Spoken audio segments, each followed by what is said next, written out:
Hey guys, what is up? This is my breakdown for Invincible Season 3, Episode 8, titled I Thought You Would Never Shut Up. And I'll just say this. Conquest may have thought that we would never shut up. But the only words that were coming out of my mouth was, oh gosh, holy crap. And that's about it. My mouth was dropped the whole time while watching this episode. This episode was incredible. This episode was exactly what we had hoped and dreamed it could be, and it was so good. It was so good. And last week, if you watched my breakdown, review, whatever you want to call it, if you watched it last week, I said that episode 7 is the standard of animation that Amazon should be bringing us no matter what, right? I said that. And we've had the whole conversation about where the money is this season because the animation in a lot of these episodes were not up to par. And I do think that's true. I do think that that was a legitimate problem that Invincible had. And everyone was talking about where did the animation go. And we all thought, well, episode 7 and I guess 8, right? And episode 7 did have really good animation. It did. And that is what I think the standard should be for every episode going forward. I do think that's the standard. But holy crap, this episode, the animation was amazing. It was peak level. We're talking about, at least in certain moments, we are talking about peak level that is similar to the animation quality of something that we see in the Japanese animes with Jujutsu Kaisen or any of the big ones you can think of, where My Hero Academia, where they are just going all out with a quality that we see in Japan. This is one of the first times I think I can say that, at least in moments of this episode, I don't think in every part, but I do think in moments of this episode, they were at the same quality, if not better, than some of the animation that we see in Japan, and that was incredible. That made me so happy. And I'm not acting like this is the standard. Clearly, this is not the standard. Episode 7 is the standard that I think every episode should be at. So Amazon, give them more money. Please give these animators more money and more time to make amazing work. And you knew they had it cut out for them because there was that fan edit or that fan made animation of the fight between Mark and Conquest. And it was just a little bit, right? It was what one fan could do. And they were showing it and comparing it to last week's episode. And basically everybody was kind of almost like, it was almost doubting Amazon. Right? Like, they were almost doubting Amazon. Like, maybe Amazon couldn't follow through with what a fan could do. Dude. They're like, bet? Okay. Because they killed it. They murdered it. They destroyed it. I mean, they did such a good job. At least in certain moments of this episode. And you're like, whoa, this is what we could be getting? This is what we could be getting all the time. In American animation, that's the goal, guys. It's not the standard. I understand it's not going to be the standard, but that is the goal. That is the goal, that when I turn on a Batman cartoon or Avatar, which Avatar always, Last Airbender, they always brought it. Let's be honest. They always brought it. But this is the goal you want to reach. That the audience can go, look what they've made, and be just blown away. I know that a lot of the animators who know, maybe a lot of the animators are probably from Korea or something like that, okay? But to have American stories made by American writers have the animation quality of something like this is just incredible. It's just incredible. Think of how many people are going to be going and buying the comics now. Including me, okay? Including me. All right? I've always wanted to do that. It's just the ones I want are very expensive, okay? I don't want to just get the compendiums. I want to get the hardcovers, okay? I want to get the big books, okay? And that's going to cost money. And maybe I can't do that. But I do need to start trying to collect them because I can't wait to just go through this story. And how many people are like me right now? How many people are feeling that way about this show? I'm breathless. I'm speechless. But we got to get into the actual show. I'm ranting because I enjoyed this episode so much, but we got to get into the actual talking about what happened in the actual show. I'm just so blown away by the animation. How many times, for those who've stuck around and watched all these with me, of me doing these videos, how many times I've made comments about the animation? How many times? And this one, they're just like, you know what? Bet. Check this out. Oh my goodness, it's so good. But anyway, I loved just the Easter egg of it all. Just throughout the whole episode. The whole episode is just a meta commentary on Walking Dead with Negan and Glenn, and it's just so funny. That part is hilarious, and it's just, if you hear when I say someone's getting Glenned, if you've seen The Walking Dead, you know what I mean. This episode just paid that off so well. And Jeffrey Dean Morgan was incredible as Conquest. He even sounds a little different. Now, yeah, you can still hear the Jeffrey Dean Morgan aspects of him when he's speaking. But to be honest, he really was doing a good job playing a totally different kind of person. And I really enjoyed that. I thought Jeffrey Dean Morgan killed it. This role was made in so many meta ways. This role was made for Jeffrey Dean Morgan, and he killed it. He killed it. What an incredible villain. Just fantastic. Just fantastic.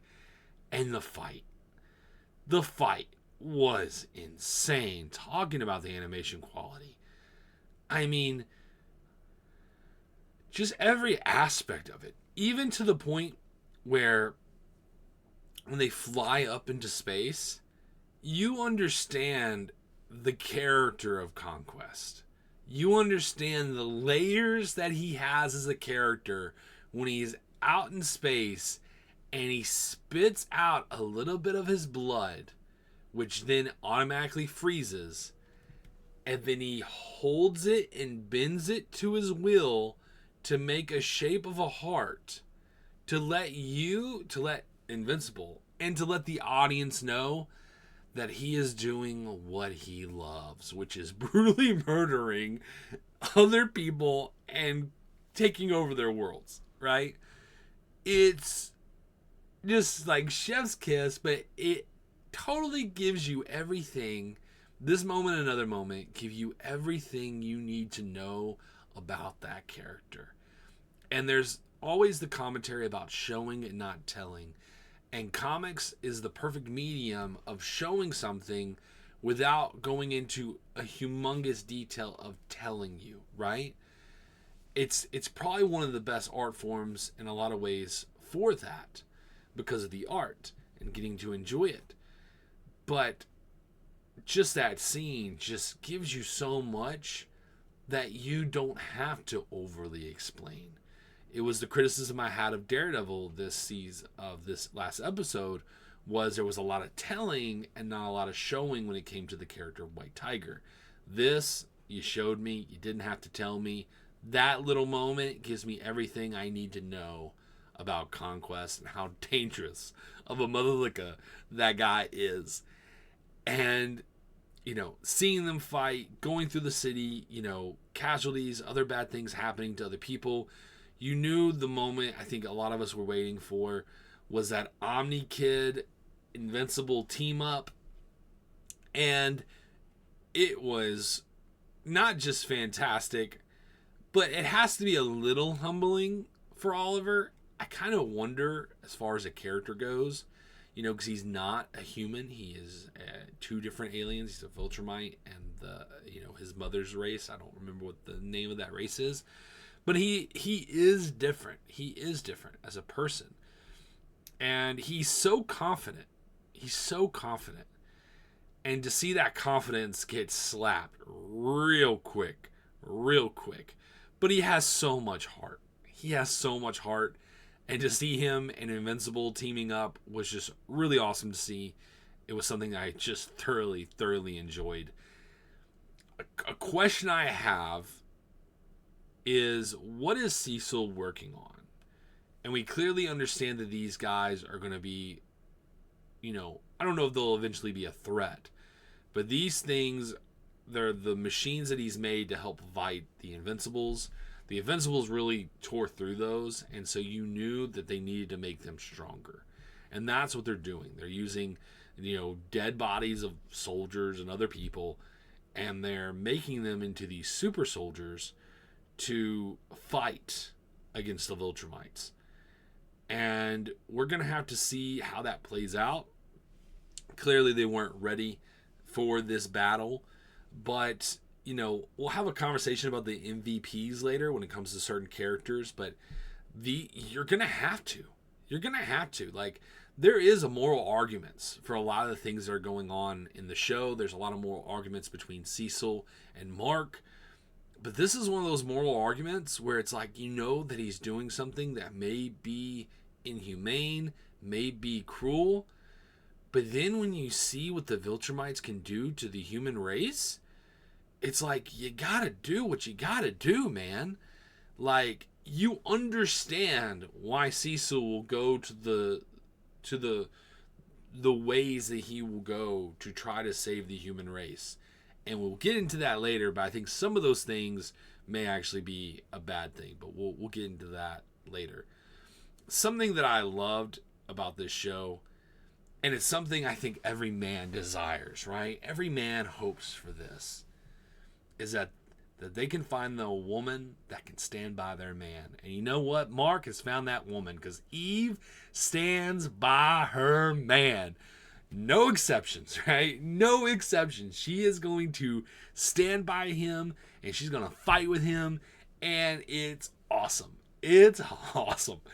Her in the hospital, you don't think, you're thinking, okay, she's not going to get up. She's going to lay in the bed, it's like, it's just a random part. But no, she wakes up, she hears what's going on. And that part where the doctor's like, you can't even walk. And she's like, does it look like I need to walk? I got to save my man. It was awesome. That was really, really cool. I thought this was interesting that, it's such a small part, but Conquest lies about Omni-Man being dead. He tells Mark that. And Mark thinks after this, that means that Mark thinks that Omni-Man's dead. That means that Omni-Kid, Oliver, thinks that Omni-Man is dead. Multiple people think that Omni-Man is probably dead now because of what Conquest says. So when we see Omni-Man next season, I kind of wonder how that's going to play out, because they think he's dead. Like, legitimately, they think he's dead. So that was just something I wanted to bring up. Thought it was interesting. And, I'm kind of surprised, and I'll say this now, I'm kind of surprised that they didn't really show anything with Omni-Man. I guess they want to save some of that for later, but I am kind of shocked they didn't show anything about Omni-Man during this episode, specifically at the end part, but we'll get into that a little later. Omni-Kid was almost Omni-Split. That's what I wrote in my notes. To see, the team up was awesome. But to see him in that much pain, and you know, he gets punched by Conquest and he spits out all his teeth, which, you know, I did notice he grew all his teeth back, by the way. I kind of wish that they wouldn't have done that. I kind of like the idea that he didn't have his teeth at the moment. You know, that's just me, that he was missing teeth. But maybe the Viltrumites grow their teeth back real fast. I don't remember that, if that's the truth or not. But, you know, when Conquest grabs him and is pulling him, you're thinking, they're not going to brutally murder. I know this is animation, okay? I know this is animation. But they're not going to just show this kid getting split in half, are they? And thank goodness they did. Thank goodness they didn't. But, you know, basically Mark saves him in the nick of time. But I ain't gonna lie. I have been spoiled on certain aspects of Invincible. Okay, which is why I really needed to read the comics. I have been spoiled on some things about Oliver, about Eve, about a couple of these characters. Not everything, just certain things. Just because it's everywhere, right? It's on Twitter, it's on, you know, everywhere you look, there's different things about these characters. But in that moment, all that went away. All that knowledge about Oliver, and if, you know, if he lives or dies, all that just went out the window. Because that's not something I knew about. I did not know about that part. And in that moment, I'm like, is Oliver going to get ripped in half? Is he going to die? Is he going to get ripped in half? And it was great. It was just, as far as someone who enjoys this, who should have known better, because all my foreseen knowledge went away in that moment. And that is good storytelling. That should be the goal. And I wonder for you guys that have read the comics, in moments like that, or with Eve, we'll get into that a little bit later, did some of those moments take you out for a second? Because you've read it, you knew it was going to happen. But for you, did it, in that moment, did you almost forget all that knowledge that you had previously? I'm very curious. I'm very curious to see your guys' opinions on that. I would really love to hear your comments down below for that reason, because I'm just curious for you guys as a viewer who've read the material, how that affected you. Because for me, someone who knew that was going to happen, or didn't know that part was going to happen, totally, you know, but know about OmniKid's future a little bit, I was just like, in that moment, I thought he was going to die. So I thought that was really good. I've had mentioned about the casualties, but I have to say, you know, the worst form of casualties we've ever seen in this show was with Omni-Man fighting Invincible. That was the level of casualties that we've seen. And this episode, they said bet on a couple things. And one was the animation, and two was, we're going to show you how cruel and how vicious people can die. And they did. They did. And, you know, some of it was like, okay, this is happening again or whatever, but just the fact of how fast these beings can fly, to the point that it just rips people in half. The force of it rips people in half. It's not something I want to see happen in DC. It's not something I want to see happen in Marvel. Okay? But to see that, it makes it feel so much more real. There's so much more stakes. And I have to admit, you know, you don't think they're going to show kids die. And I don't think they technically showed a kid dying. I think the kid will live, technically. And I think that's part of what's gruesome about it. But there's that scene where they're flying through and that boy gets his arm ripped off, and they pause for a second at this image of this boy getting ripped apart and screaming. And I think it's not a ripped apart where he'll die. I legit think it's a ripped apart where he'll live, which almost makes it worse. Almost makes it worse because that means that he's laying there as other people are definitely dead. He's laying there and he doesn't have an arm, probably doesn't have a leg from the force of these beings flying past him. And that image is going to be in my head for quite a few days. I just know it's going to be because it was such a vivid image and it caught me by surprise and shocked me a little bit. I was like, holy crap, that's insane. That's insane. But finally, what we were waiting for, the woman who knows how to stand by her man, Eve, appears. And the action was amazing, but you knew in that moment that was going to be Mark's worst nightmare. He already almost saw his little brother almost die, and he's afraid that he's about to see the same thing because he understands very deeply the reality of someone this powerful. And he's experienced this quite a few times. And he doesn't want his loved ones to face something like this. But Eve shows out. Eve shows out and shows how brave she is and amazing she is. But that's still not enough. Now, this was something that I was spoiled by. And for a long time, I thought Eve would die here. And now I've been spoiled a little bit more to know that this is not where she would die. And I don't have too many spoilers besides this, actually. This is like one of the only real ones that I currently have besides Battle Beast. I know some things that are spoiler about Battle Beast, and that's about it when it comes to my knowledge on Invincible. Because some of these things just got thrown at your face if you wanted it to or not because of TikTok or whatever. And so I knew that she was going to get this fist right through her gut. I knew that was going to happen. And I can't believe that they glenned her. They glenned her. And I was wondering when she fell and her face is totally just obliterated. And you realize that Mark's nightmare is now a reality, and he's seeing this person that he deeply loves.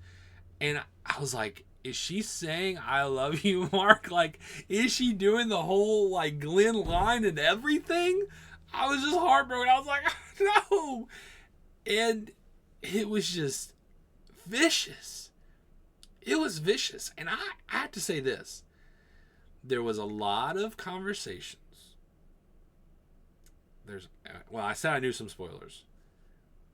For y'all that know, you know, but there's been a conversation about another Viltrumite that we've seen previously, a female Viltrumite.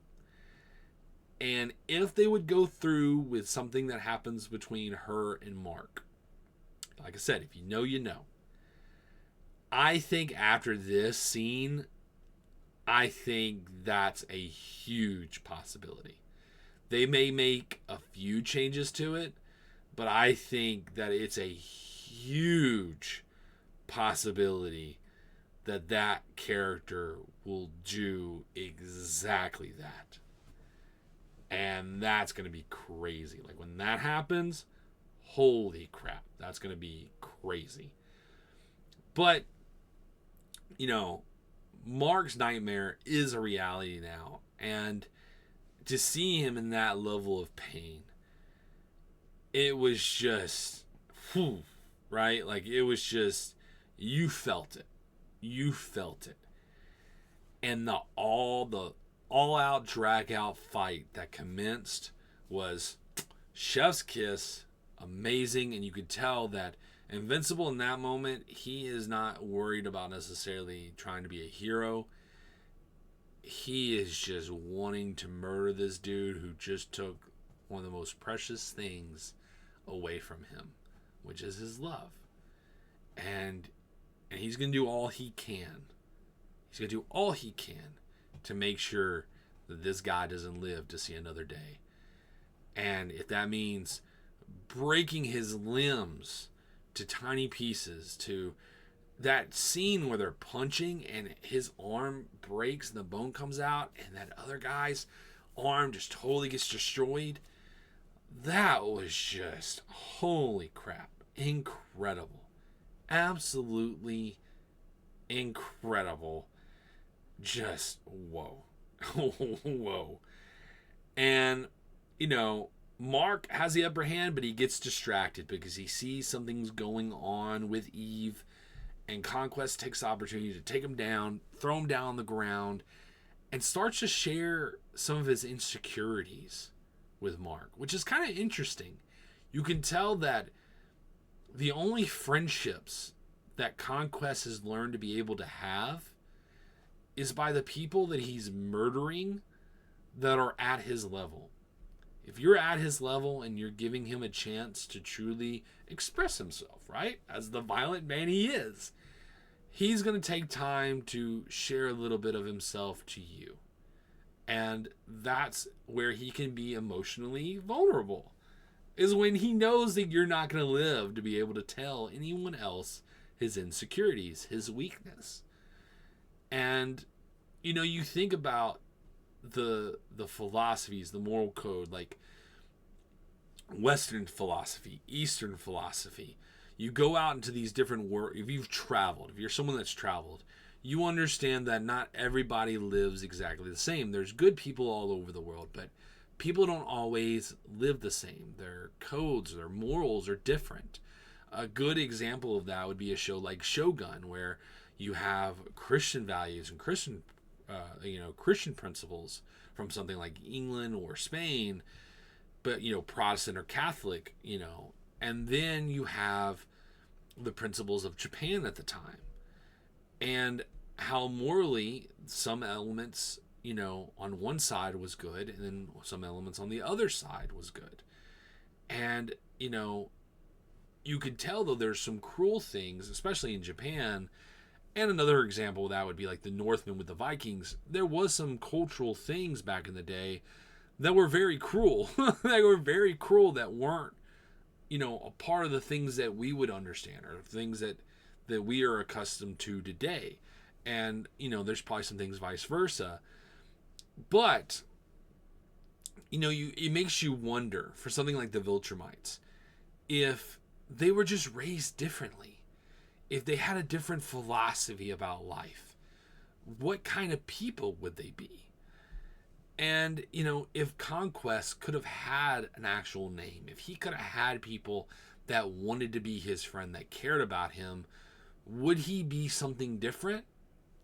Or would he murder those people because it would illuminate what he would view as a weakness? That's kind of interesting. It's like, what would Conquest be if he had people that loved him and cared about him? What would the Viltrumite Empire be like if they just viewed things differently and were raised differently with a different belief system or a different culture? It's just really interesting, and it makes you wonder. But I thought that was like awesome. And something I just alluded to, you see something's going on with Eve. And she's getting a power up, and she is getting more powerful, and she's awakening. She is awakening into a whole new level. And guys, just to be honest, there's a lot of cultural things, right? The last few years with the culture wars and all this stuff, right? And sometimes, we've had issues recently. Okay, I'm talking about recently. So I'm not talking about back in the day with like Alias or Aliens or, Lorecroft or whatever, right? I'm not talking about that. I'm talking about recently, the last few years. There is the cultural war element when it comes to women and, all these different aspects, right?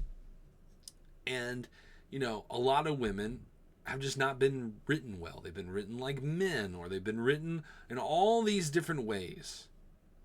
And there's a legitimate reason to be annoyed with those things, right? But to me, this is how you write a woman character. This is how you write a powerful woman character. And it was awesome. It was awesome. Like, she is an MVP status, okay? The characters that I know that can fight Viltrumites, right? Like, there's a few of them that we know of at the moment that can probably go toe-to-toe with a Viltrumite and make it out alive, right? We have Battle Beast, you have the good Viltrumites, you have like Omni-Man, Invincible. Those are the ones like no duh, right? But you have Techno Jacket. We know that Techno Jacket, after fighting one of the Marks and killing him, Techno Jacket can spar with a Viltrumite. He can go toe-to-toe with a Viltrumite.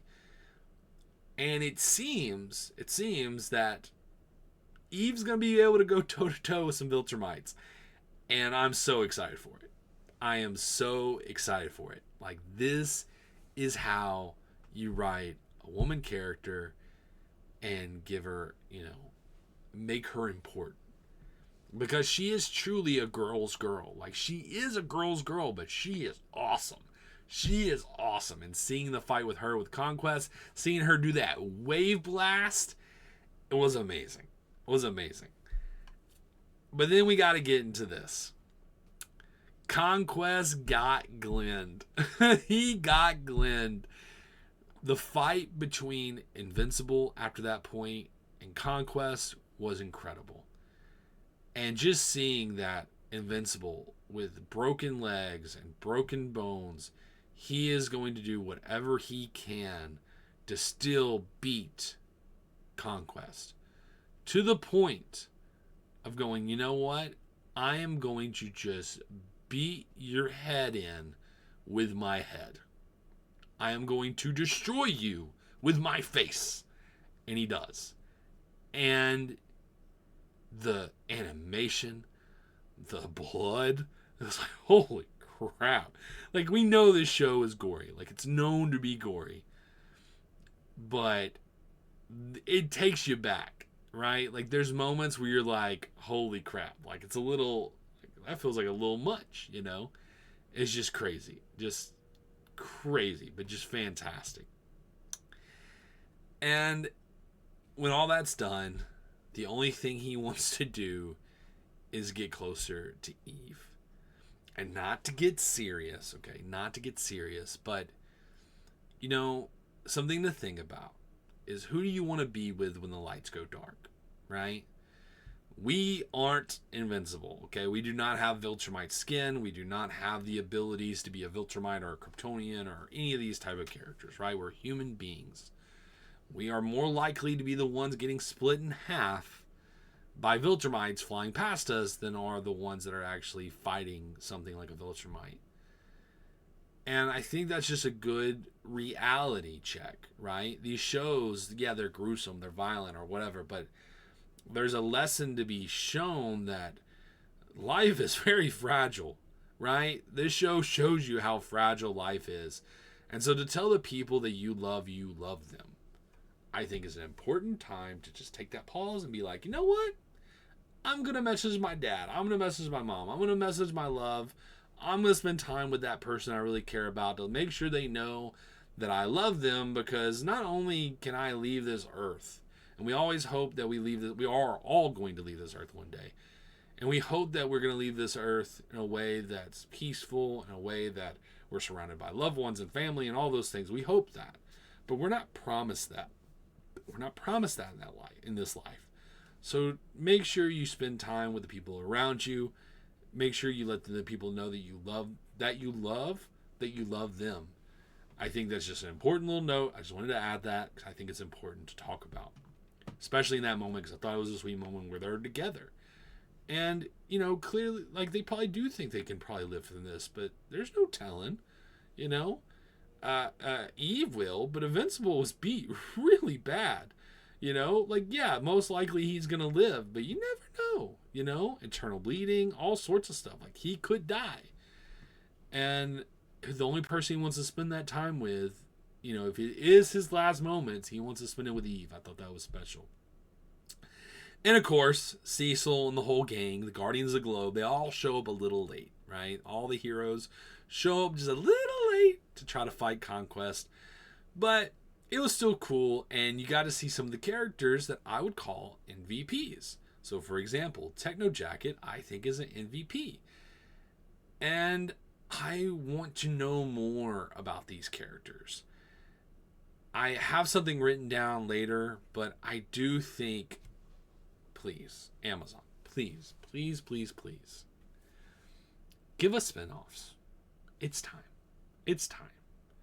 Give us spinoffs dealing with the Guardians of the Globe, all those different things. Now, maybe they want to include some of those things in Invincible.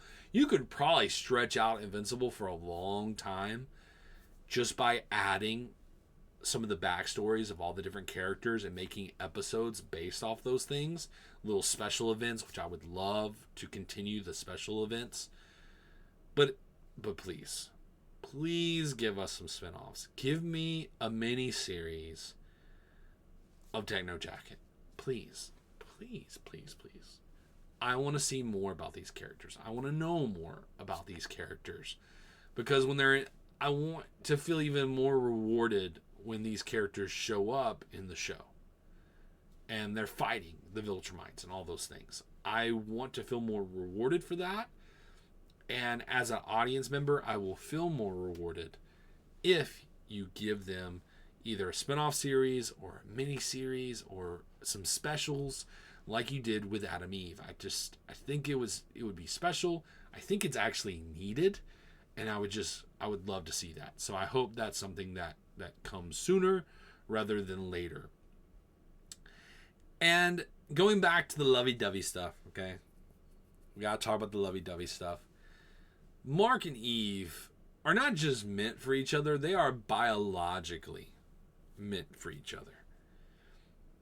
And, you see like the classic stories with like Lois Lane and Superman, right? Their love is a endless love, right?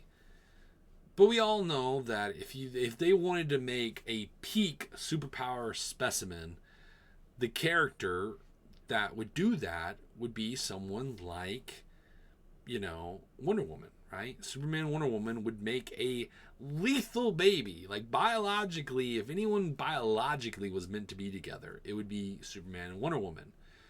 And I kind of feel the same way about Mark and Eve. So it's kind of interesting that they play on that, because it's like, not only are they, truly in love, they are biologically meant to be together. And I don't know why it just made me think about that in that scene. But it was just like, yeah, these two people are ride or dies. These two people, I hope that Mark doesn't have any other love interests. I don't want to see Eve and Mark break up. I hope they stay together through the rest of this series. I don't want to see Mark with anyone else. Eve's it. And so I'm happy with that. I don't want anyone else. And they don't need anyone else. Eve is it. And it was just really good, really good storytelling. And we got to mention the consequences of, Cecil's actions. Okay? There is consequences. I feel like, he's not as honest of a fella that, we would like to think. He has good intentions, right? But I do think that some of those good intentions do lead to bad things happening. And him working on these more machine type beings, they're needed, but I feel like we're going to see some negative consequences from those, and I think that's going to be important. The scene with Mark looking over the body of Conquest and saying, burn it, totally get it, totally understand it. And, we know that, good old Cecil doesn't want to do that. So we're going to have to see the negative ramifications of that later. Honoring Rex was good. Like I said, that's something for me. It's just a reminder that I really wish we would have had a Rex special, right? Like, I think his death would have meant more to me, and it did mean a lot to me, but I think it would have meant even more to me if we got to see his backstory before this season came out. And I do hope for different characters they have that with, I do hope they do that in the future. Like, for example, they're coming out with this Battle Beast comic right now. I would love, before anything happens or does not happen with Battle Beast, I really hope they show that comic that's coming out right now. I would love to see a miniseries or a special of that. you know, because it'll make you care even more about those characters. It will reward the audience, and the audience will pay back. It'll give it's rewarding, and you could do it in a really smart way. And so I really hope they do something like that. But I really wish, because now it's too late, right? Like, we may get to have the Rexplode special later. And for those who've never seen Invincible, we can always go, hey, watch this before you watch these episodes, right? But we don't get to have that in this moment. And I think this moment, having a Rex special, before he had passed in the show, I think would have been a really cool thing to do. And Eve's speech was really touching, and it just, acknowledges a reality of someone's first and their connection to that person and the reality of that, and losing someone that maybe you don't even talk to, right? You don't communicate with them anymore. In a lot of ways, you don't even want to have anything to do with them, but that person was still a very important part of your life. And so to hear they're passed away, to hear that they're gone, it's still a hard pill to swallow. And I thought her speech was touching. I also thought that our new Rex, his speech was also really touching as well. And yeah, it was really good. But the most touching part, like I said, is another reminder to go, hug your loved ones, was when Mark goes to check on Eve, and she gets mad at him. She's like, hey, you're smiling. But he's like, well, I am, but I'm smiling because I still have you, right? I still have you. Because I thought I lost you. I thought you weren't here no more. But I have you. And without all this chaos, with all this sadness, I can still reflect on the fact that this person I love and care for, I still have them in my life. Which I think is really special. I think that's really, really special. And now we get a little tease of what's to come. And I have questions because I don't know about any of this. Okay? I don't know any of what's going to happen when it comes to this. But, Invincible, clothes are oozy. What's going on with that? I don't know if that's just something to do with, Eve, or if Conquest maybe attached something to his clothing, his superhero clothing. I don't know, but there's some oozing going on, some glowy oozing, and I am definitely curious about that. The Martian parasites have returned. There's what's cool about Invincible is they kind of tease things, right? And there's a eventual end to that. There's a goal set in mind for that. And we knew that the Martian parasites, that one of them had escaped and did land on Earth. And we've been wondering, well, what has the parasite been doing? Well, it's been repopulating, and it's been getting different vessels. And we're going to be seeing that next season. That's going to be really cool, and it'll be enjoyable to watch. It'll probably be taken care of in one episode type thing, but it'll still be pretty cool. Battle Beast lives. Just to see him just curled up in a ball, and he's just kind of, he's like Captain America, just hyper, just kind of chilling, just waiting to get thawed out, before he comes back. It just shows you how dangerous of a being the Battle Beast is. I want to see more, not just about Battle Beast, but I want to see more of his race, okay? I want to see more of his race. I want to know more about them. I just find that character super interesting. Super interesting. Of course, Angstrom will return with the technicians, but I think it's safe to say that Angstrom will be someone who shows up, down the line. But I think, they've given him a lot of big moments. I do not think that's going to be the most important thing this next coming season, actually. I think something a little bit more interesting is coming our way. But it is cool to see Angstrom and the technicians, and I guess that'll probably open up more multiverse type stories later on. And I think we'll enjoy that when it finally does arrive. Conquest lives, and I think that's probably a terrible decision.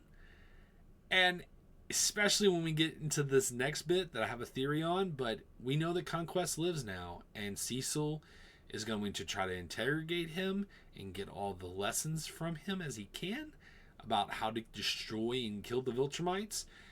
And it just reminds me of something they haven't really touched on too much this season, which is the books. Omni-Man had those books that would kind of show the different things that could kill the Viltrumites. And they haven't really went back to that yet. And I'm really going to be excited when they do go back to that, because I think that is going to help us learn how to kill the Viltrumites, which will be kind of cool. But, Conquest is alive. So if Conquest breaks free from that prison, we're talking, that's not good. That is not good at all. And it kind of comes to that question, right?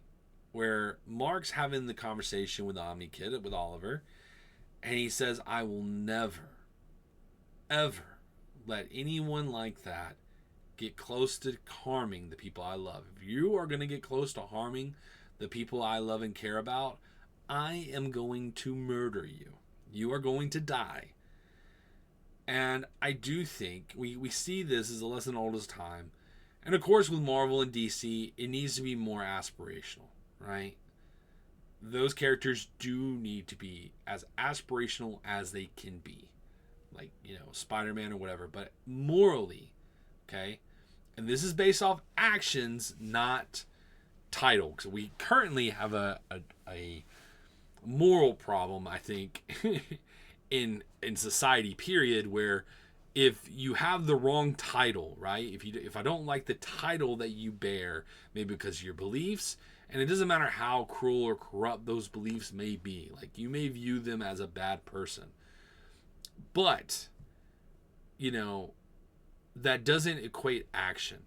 And I do think there is a line where a hero does need to kill, and that specifically does with what the villain does based off their actions, okay?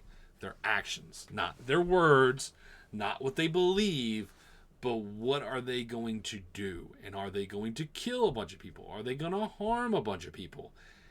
And when it comes to a terror threat like that can brutally murder millions of people, it's probably a good idea to make sure that that being doesn't ever walk again, right? I think that's safe to say. I think we can all maybe agree on that someone like Conquest shows up on Earth, probably need to make sure that that character does not walk again.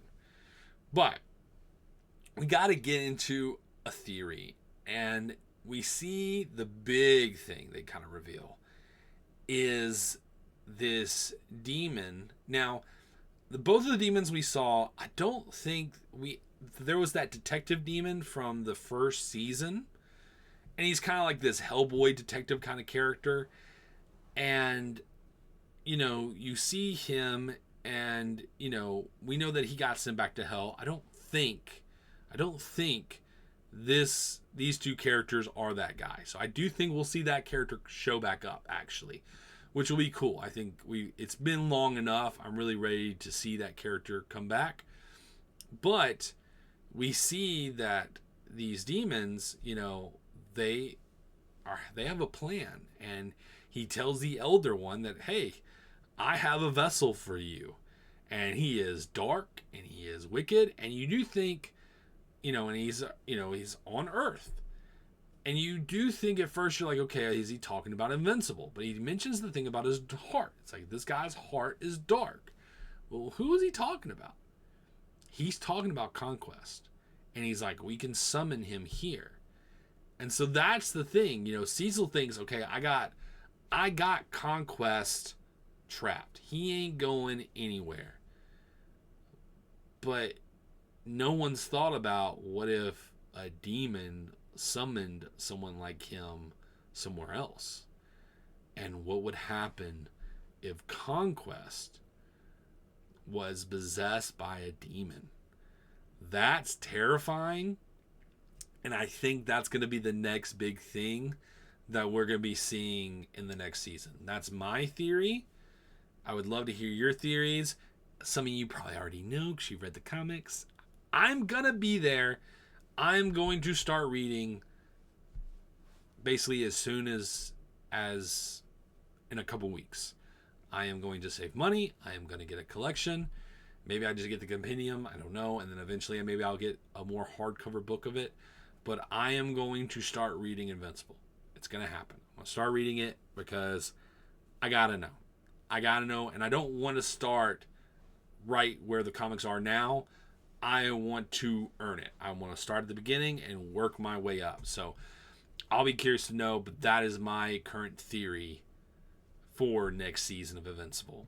Now, something I just want to bring up before we start to close out, to show you how good this is and to show why it's important to make good quality shows. Okay? I know that everyone has the ambition to, but when there's literally metrics on, how to make a show that a dog will watch, not because it's entertaining, but just because, dog viewership. Like, there's literally statistics like that. There is plenty of things that aren't necessarily made with as much love and care as something like Invincible has. But I want to encourage the people that control the IPs that we love. If you make something and you make it so good that people are over the moon about it, that's the type of thing that will make people buy action figures. That's the type of thing that will make people buy books. That's the type of thing that will make people buy video games. And you know what I want more than anything right now? I want a Budokai Tenkaichi type Dragon Ball Z type game for Invincible, where the environments are destructible, that there's different things going on in the world, where you get to play as all these different characters. I want that more than anything right now. And I wasn't feeling that way before I watched this episode. But this episode was so good. This episode was so good. I want to live in the world of Invincible even more, which is what a true escapism is all about, which makes it really good. And just the last two things. What an honor for someone like Robert Kirkman. It has to be such an honor for him to not just make some of these unique stories like Walking Dead, but something specifically for me, because Walking Dead was taken a lot of different ways that didn't necessarily totally go with the source material. It's one of the reasons I kind of checked out on that show, to be honest with you. But what an honor is it for someone like Robert Kirkman to not just be a part of the creation of the comics, but to be able to oversee it in television form as the showrunner, or as one of the showrunners. I don't know if there's another one. What an honor that has to be, to see his story being brought to life in the truest way possible.